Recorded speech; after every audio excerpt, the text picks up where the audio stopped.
समोर उपस्थित असलेले सर्व विविध संस्थांचे आजी माजी पदाधिकारी, रांजणी पंचक्रोशीतील आणि पंढरपूर मंगळवेढा मतदारसंघातील सर्व भारतीय जनता पार्टी,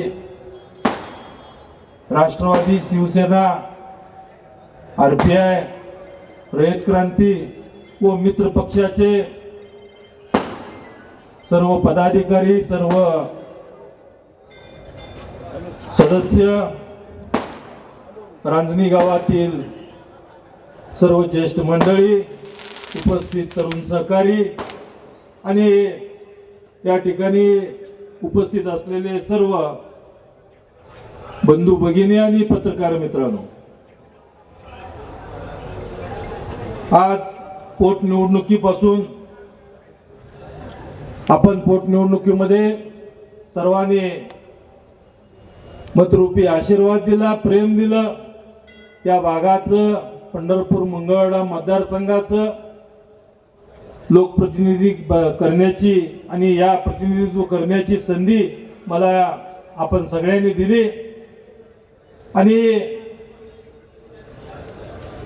त्या भागाचं लोकप्रतिनिधित्व करत असताना नक्कीच मी असेल, प्रशांत मालक असतील, त्या भागातील अनेक समस्या त्या ठिकाणी निर्माण झाल्या होत्या. पंढरपूर मंगळवेढा मतदारसंघामध्ये आपण बघतोय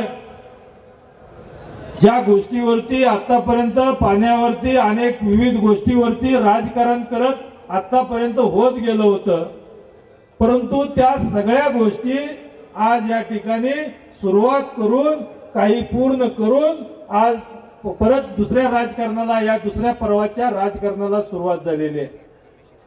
बंधूंनो, आतापर्यंत आपल्याला फक्त आश्वासनं मिळत गेली. आश्वासनाची पूर्तता आतापर्यंत कधीच झाली नाही. आश्वासनं आणि योजना या कागदावरती राहिल्या, परंतु त्या ठिकाणी त्या योजना असतील, विकास कामं असतील, ही आतापर्यंत कधीच त्या ठिकाणी आपल्या मतदारसंघात अवतरली नाहीत. आपण बघतोय, आतापर्यंत आपण बघत आलोय की हे बघत असताना गेल्या 3 टर्म आपण बघतोय, खरं म्हणजे दिवंगत माणसावरती टीका करणे ही आमची आणि मोठ्या मालकांनी दिलेली संस्कृती ही नक्की नाही आहे. परंतु आज त्या ठिकाणी विरोधक टीका करण्याच्या नादामध्ये बऱ्याचशा गोष्टी या ठिकाणी आज आपल्याला, लोकांना, जनतेला सांगण्याचा प्रयत्न करतात. खोटा नरेटिव्ह, खोट्या गोष्टी या ठिकाणी लोकांना सांगण्याचा प्रयत्न करतात. म्हणून त्या गोष्टीला सुद्धा उत्तर देणं हेही बी क्रमप्राप्त आहे. मंगळवेढ्याच्या 24 गावच्या उपसा सिंचन योजनेच्या बाबतीत जर बघितलं, सुरुवातीला ती योजना तेल दोंडा 40 दोंडा या नावावर होती. त्याच्यावरती 20 वर्ष गेले. परत त्या योजनेला नाव दिलं 35 गावची, आणि 35 गावची करत करत आज ती 24 गावची उपसा सिंचन ही खरी ठरली. आणि त्यावेळेला त्यांनी सांगितलं विरोधकांनी की या योजनेची 2014लाच मंजुरी होती. मग 2014 ते 21 आमदार कोण होतं? का योजना झाली नाही? का काम पूर्ण झालं नाही? का कामाची सुरुवात झाली नाही? मग त्या कामाला आतापर्यंत टोकन आलं. आता काल भाषणात सगळे त्या ठिकाणी त्या बऱ्याचशा दक्षिण भागातले लोक सांगतात की टोकन म्हणजे काय आहे दादा, आम्हाला सांगा. टोकन म्हणजेच आम्हाला माहित नाही. आणि त्या लोकांनी परत सांगितलं या योजनेला त्या ठिकाणी फक्की मारली होती, सर्वे केला होता, परंतु आम्हाला परत कळालं ती सुद्धा विठ्ठल कारखान्याची कर्मचारी आहेत, अशा पद्धतीनं त्या ठिकाणी सांगितलं गेलं. मग बंधूंनो, किती दिवस आपण दिशाभूल करणार आहे? किती दिवस त्या ठिकाणी लोकांच्या भावनेशी आपण खेळणार आहे? बंधूंनो, पांडुरंग परिवाराने आपल्या सगळ्यांनी या ठिकाणी भारतीय जनता पार्टी आणि महायुतीने या ठिकाणी विश्वास टाकला.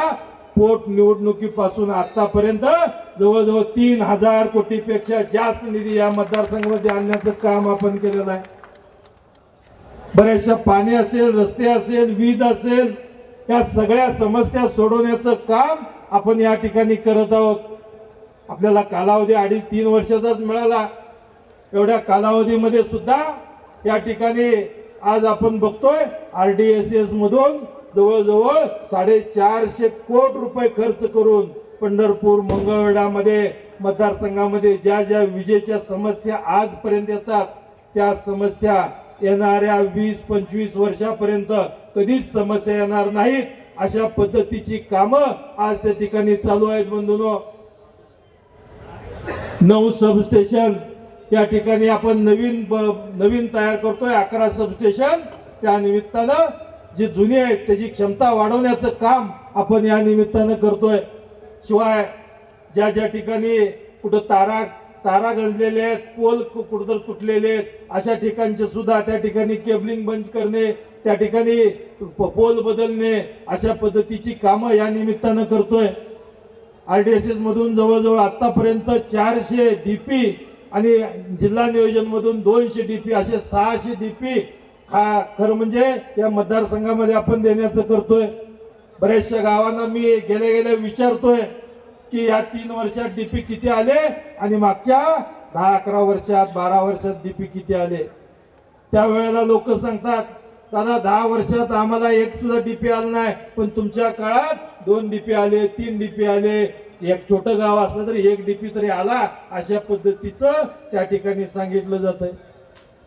आज विजयच्या बाबतीत बघतोय, रस्त्याच्या बाबतीत त्या ठिकाणी मुख्य रस्त्याची कामं आपण करतोय. त्या मतदारसंघातील जवळजवळ 540 किलोमीटर लांबी ही सार्वजनिक बांधकाम विभागाकडे आहे. त्यापैकी 380 किलोमीटरची लांबी या ठिकाणी आपण पूर्ण करतोय. आज या मतदारसंघामध्ये बघत असताना प्रामुख्याने मुख्य रस्ते तर करतोय, परंतु सगळ्यात मोठी अडचण आणि महत्वाची अडचण म्हणजे वाड्या वस्त्याला जोडणारे रस्ते. आज प्रमुख मार्गानं आपण आठवड्यातनं 3 वेळा 4 वेळा जरी जात असलं, परंतु वाड्या वस्त्यावरून गावात यायला किंवा मुख्य मार्गाला यायला, तालुक्याला जायला आपल्याला दिवसातून 1 वेळा किंवा 2 वेळा यावं लागतंय. खरी अडचण मुख्य रस्त्यापेक्षा सुद्धा वाड्या वस्त्यावरच्या रस्त्याची अडचण आहे, ही मी जाणतोय.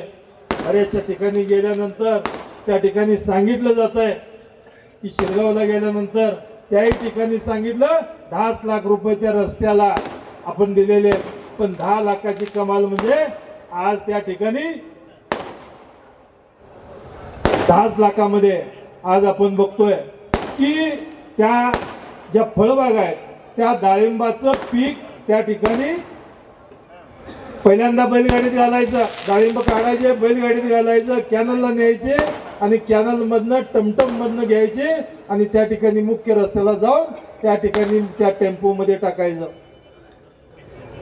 तर अशा पद्धतीचं 3 वेळा शिफ्टिंग करावं लागायचं. पण 10 लाखाचा रस्ता दिला तर तो मुख्य रस्त्याचा जो टेम्पो आहे तो टेम्पो डायरेक्ट शेतापर्यंत आला आणि शेतकऱ्याचं पीक त्या टेम्पो मधून डायरेक्ट कॅनलद्वारे बाहेर निघालं.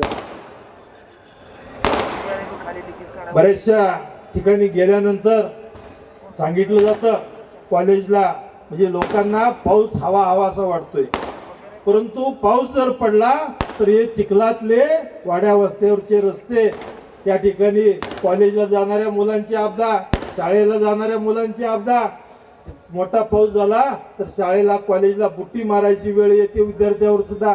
त्या ठिकाणी एखादा पेशंट असला तरी पाऊस चालू असला तर त्या ठिकाणी त्या आरोग्याच्या सुविधा सुद्धा मिळणं हे कठीण जात होतं. त्या अशा बाबतीत वाड्या वस्त्यावरचे रस्ते सुद्धा चांगल्या प्रमाणात या ठिकाणी काम करण्याचं त्या ठिकाणी आतापर्यंत आपण केलं. आपण बघतोय आरोग्याच्या बाबतीत पंढरपूरमध्ये आपल्या कॉटेज हॉस्पिटलला सुद्धा 200 बेडची सुविधा दिली. 1000 बेडचं हॉस्पिटल महाराष्ट्रात कुठेही नाही अशा पद्धतीचं एक सरकारी हॉस्पिटल त्या ठिकाणी आज पंढरपूर शहरामध्ये होतंय. बंधूंनो, मंगळवेढ्यामध्ये 100 बेडचं हॉस्पिटल होतंय आणि निंबोनीमध्ये मंगळवेढा तालुक्यातल्या ग्रामीण रुग्णालय 30 बेडचं हॉस्पिटल होतंय. आरोग्याच्या बाबतीत सुविधा होते, रस्ते होते, वीज होते, पाणी होते आणि प्रामुख्याने रोजगाराचा प्रश्न आपल्या पंढरपूर तालुक्यामध्ये MIDC चा पहिला टप्पा पूर्ण होऊन त्या निमित्तानं आज MIDC पूर्ण होते आणि जे बेरोजगार युवक आहेत या ठिकाणी जे नवीन पिढी तयार होते याकरता सुद्धा त्यांच्या हाताला काम देण्याचं आणि त्या युवकांना त्या ठिकाणी उद्योजक होण्याची संधी आज या ठिकाणी आपल्याच तालुक्यामध्ये होते. हा खूप मोठा आनंद आहे. खरं म्हणजे अनेक गोष्टी होत असताना पंढरपूर शहरामधल्या सुद्धा बरेचसे रस्ते, वीज, त्या ठिकाणी ड्रेनेज लाईन, पिण्याचे पाणी यासाठी सुद्धा शेकडो कोटीचा निधी येऊन या ठिकाणी अनेक लोकांना दिलासा देण्याचं काम होतंय. शिवाय वारकऱ्यासाठी सुद्धा स्कायवॉक असेल, दर्शन मंडप असेल, अनेक सुविधा या निमित्तानं आज आपण करतोय आणि नक्कीच या पुढच्या कालावधीत सुद्धा आज एवढा 3000 कोटीपेक्षा जास्त आपण अल्पावधीतच निधी आणलेला आहे. हा आणि हा 2.5-3 वर्षात जर 3000 कोटीपेक्षा जास्त निधी येत असेल तर मला सांगा आपल्याला जर पुढची 5 वर्षे मिळाली तर आपल्याला किती निधी येईल? किती येईल निधी? 10,000 कोटी. आता ही झालं एका आमदाराचं आणि 2 आमदार झाल्यानंतर या मतदारसंघामध्ये त्या ठिकाणी विकास कामं पुढच्या वर्षी एकाही गावातलं त्या ठिकाणी शिल्लक राहणार नाही. या सगळ्यांना मी आश्वस्त करतो आणि आपण सर्वांना विनंती करतो. आता बराचसा